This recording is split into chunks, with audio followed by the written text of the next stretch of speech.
और इन साधु मंगों के साथ बैठती है और जिसको उसकी प्यास लगती है, उसको ये संसार के सुख वैभव संपदा सब कचरे जैसे लगने लगते हैं। जैसे आप सब घर का कूड़ा कबाड़ा रोज झाड़ के फेंकते हो तो आपको उसमें अच्छा प्रतीत होता है, उसमें ऐसा नहीं लगता कि कोई हम बहुत बड़ा कार्य कर रहे हैं, सफाई। इसी प्रकार से संसार के जितने भी वैभव ऐश्वर्य, जितने भी सुख साधन हैं, वो सब अगर हमको कूड़े कबाड़े की तरह लगने लग जाए तब समझना चाहिए कि परमात्मा की प्यास है। और अभी तो हमको संसार प्यारा नहीं, संसार की प्यास है, संसार के रूप देखना चाहते हैं, संसार की सुख सफलता चाहते हैं, वैभव चाहते हैं। हम अभी अपना घर जो है ना संसार में बसा रहे हैं, अभी हम अपना घर परमात्मा के चरणों में नहीं बसा रहे। जिस दिन जिस क्षण परमात्मा के चरणों में अपना घर बनेगा ना, वही हमारा एक आश्रय होगा, आशियाना होगा और परमात्मा के चरण ही हमारे लिए सर्वस्व होंगे। तब दर्शन की प्यास है।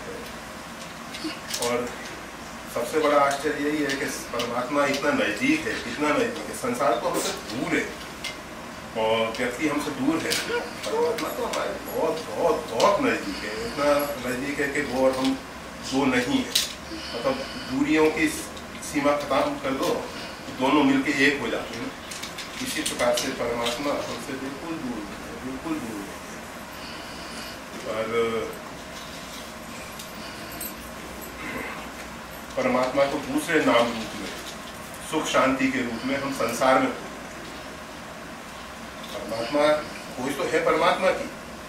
वो कबीर साहब का भजन में कहा गया ना, पानी बिच मीन प्यासी रे, सुन सुन मोय लागत हाँसी रे।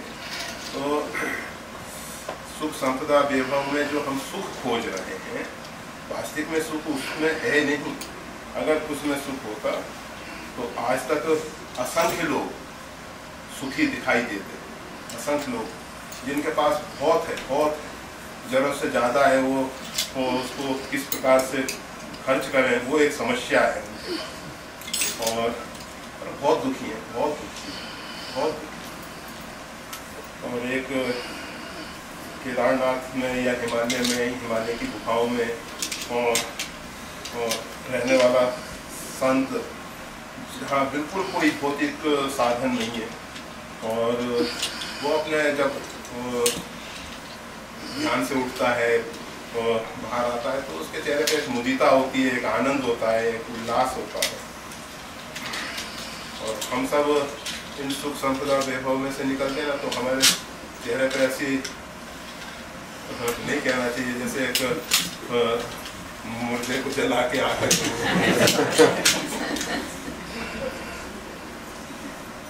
ऐसा भी एक समाचार सुन के यही था कि एक माता जी का शरीर का प्रारब्ध पूरा हुआ। बहुत दिन से ऐसी स्थिति थी, डायलिसिस इत्यादि को उन्होंने मना कर दिया था कि अब मेरे को किसी भी प्रकार से चिकित्सा की जरूरत नहीं। राजपूत में और कल तक तो बात हुई थी उनसे, आज 9:40 पे शरीर का प्रारब्ध। सिर्फ कहने का मतलब ये है कि हम सब इसी प्रकार से आयुष को गंवाते चले जा रहे हैं, गंवाते चले जा रहे हैं। एक दिन काल आता है, आयुष पूरी हो जाती है और जैसे खाली आए थे वैसे खाली ही चले गए। जो हमको पाना चाहिए था और मानव शरीर की जो सार्थकता थी, मानव शरीर से जो हमको मिलना चाहिए था, ये सब जो अभी भौतिक सुख है, ये तो हमने 84 लाख के शरीरों में बहुत भोगा है, बहुत भोगा। इंसान तो मन कहीं रहता है और भोजन, परंतु पशु पक्षी इत्यादि जो भोजन करते हैं ना, बहुत तल्लीन होके करते हैं, बहुत तल्लीन होके करते हैं। और उसमें उनको जितना रस मिलता है उतना शायद इंसान को नहीं मिल पाता तल्लीन करते। वो सब पता नहीं हमने कितने प्रकार के भोजन, असंख्य प्रकार के भोजन, असंख्य शरीर धारण किए, असंख्य प्रकार के भोजन का स्वाद हमने लिया है। आज हम रोज रोज नए नए स्वादों की बात सोचते हैं, ये बनाओ, ये बनाओ, ऐसे बनाओ। सब कर चुके हैं, बहुत कर चुके हैं, बहुत कर चुके हैं। और जो आज मानव शरीर से हमको मिल जाना चाहिए था, जिसके लिए ये शरीर परमात्मा ने कृपा करके हमको दिया था, और उसका कितना सही उपयोग हुआ, और अपने आप से हम पूछें क्यों कितना इसका सही उपयोग किया, और क्या हमने कुछ ऐसी संपदा पाई जिसको मृत्यु के बाद बचाया जा सकता है? जो मृत्यु के बाद हमारा साथ नहीं देता, वो सब संपदा विपदा है, वो हमारा कुछ नहीं है। और जो मृत्यु के बाद भी हमारे पास रह सकता है, रहने वाला, वही सच्ची संपदा है, वही सच्ची संपदा। उसके विषय में हमने कितना उपार्जन किया, कितना उसके प्रति हमारी रुचि है, आग्रह है।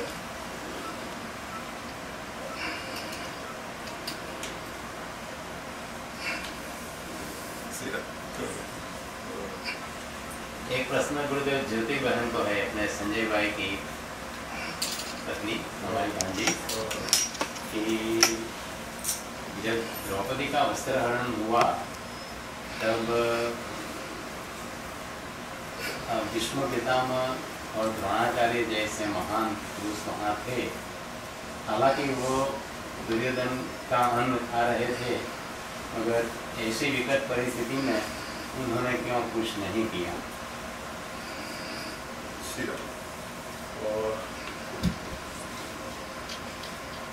रामायण का एक निकृष्ट पात्र, मतलब शरीर से,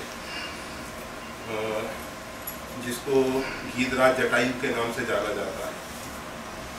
गीध अधम खग आमिष भोगी, जो सड़े गले मांस को खाने वाला गीध, जब रावण के द्वारा सीता जी का अपहरण होने लगा तो उसने रावण को फटकारा, रे रे दुष्ट ठाड़ के कोई निर्भय चले न जाने मोही, अरे दुष्ट रुक जा, तू मेरे को नहीं जानता है। गीधराज जटायु हृदय से जानते थे कि रावण को वरदान प्राप्त है, ये सबके द्वारा अवध्य है, मैं इससे युद्ध में विजयी नहीं हो सकता, और इसके पास जो चंद्रहास नाम की तलवार है, जिसका वार जो है कभी भी निष्फल नहीं जाता, वो इसके पास है। ऐसी स्थितियों में भी गीधराज जटायु ने उसके ऊपर आक्रमण किया, और आक्रमण करने के बाद चोंच और पंजों से रावण को मूर्छित कर दिया। इतना आघात पहुंचाया, इतना आघात पहुंचाया कि वो मूर्छित हो गया। और सीता जी को एक बार तो वो सांत्वना दे पाए, तब तक रावण की मूर्छा जागी और उसने तलवार निकाल के दोनों पंख उसके काट दिए। पंख काट देने के बाद गीधराज जटायु पृथ्वी पे गिरे। पृथ्वी पे गिरने के बाद, ये जरा इतिहास इनका बहुत पवित्र इतिहास है, रामचरितमानस के शरीर की दृष्टि से निकृष्ट पात्र है। और महाभारत के जो पात्र भीष्म शरीर की दृष्टि से एक श्रेष्ठ पात्र माने जाएंगे। महाभारत का जो सबसे श्रेष्ठ पात्र है वो हो सकता है कि भीष्म हो। शुद्ध सात्विक आहार करते थे और तामसी आहार नहीं करते थे, मांस मदिरा का सेवन नहीं करते थे, और फिर भी उनकी ये स्थिति बनी रही कि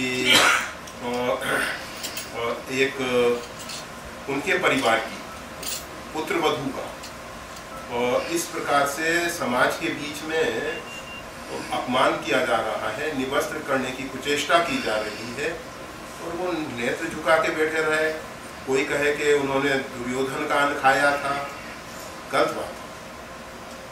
दुर्योधन के अन्न कहाँ से आया? अन्न सारा पृथ्वी से परमात्मा के द्वारा उपार्जित होता है। कौन दुर्योधन पैदा करता है अन्न को?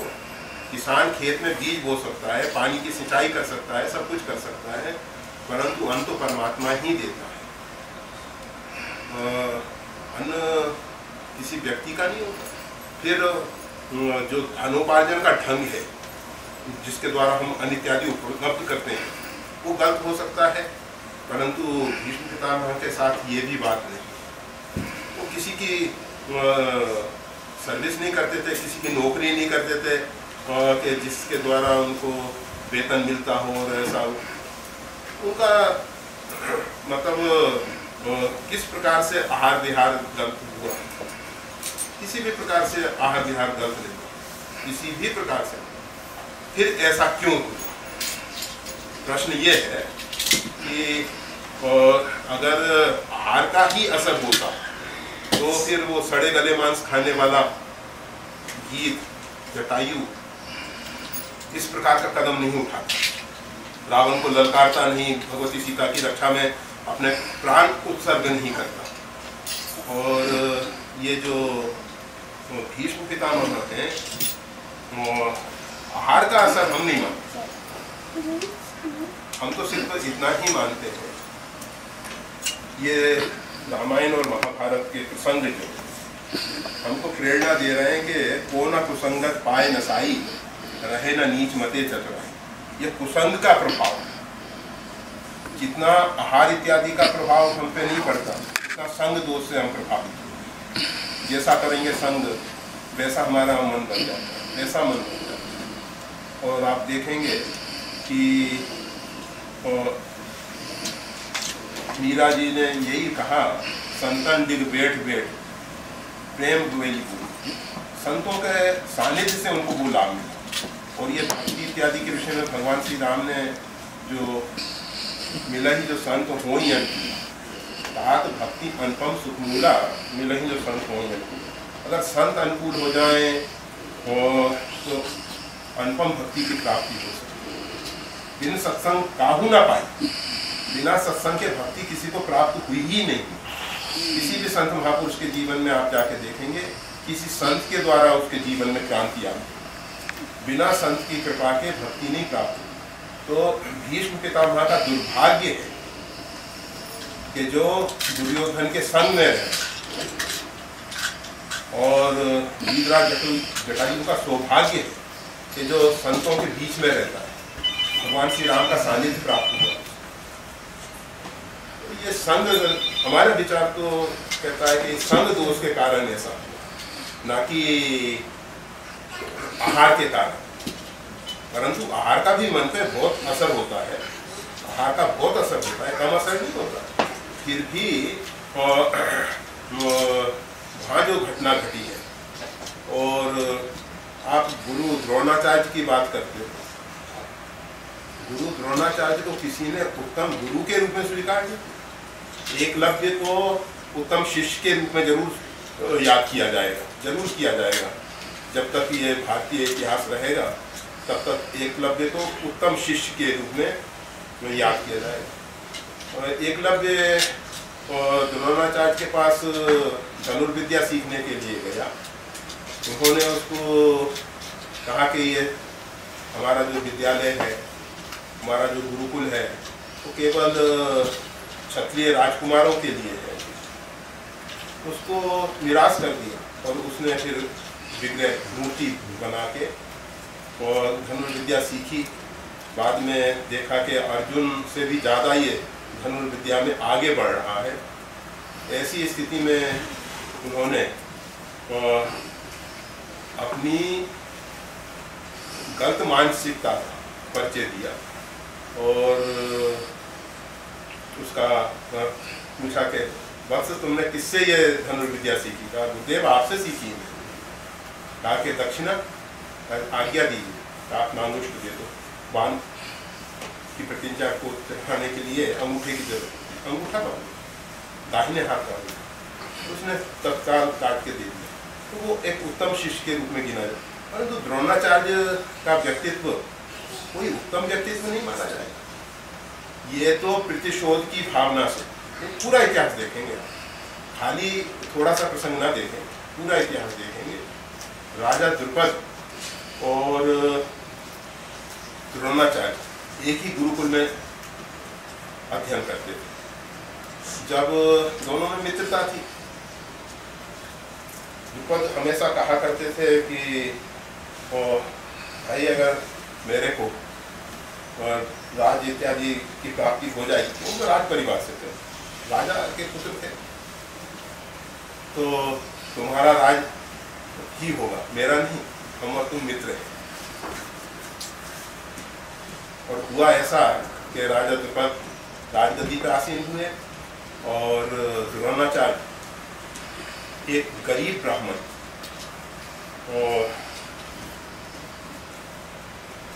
बेटा अश्वत्थामा किसी घर में दूध पी के आया और उसने अपनी माँ से आके कहा कि हमको दूध चाहिए।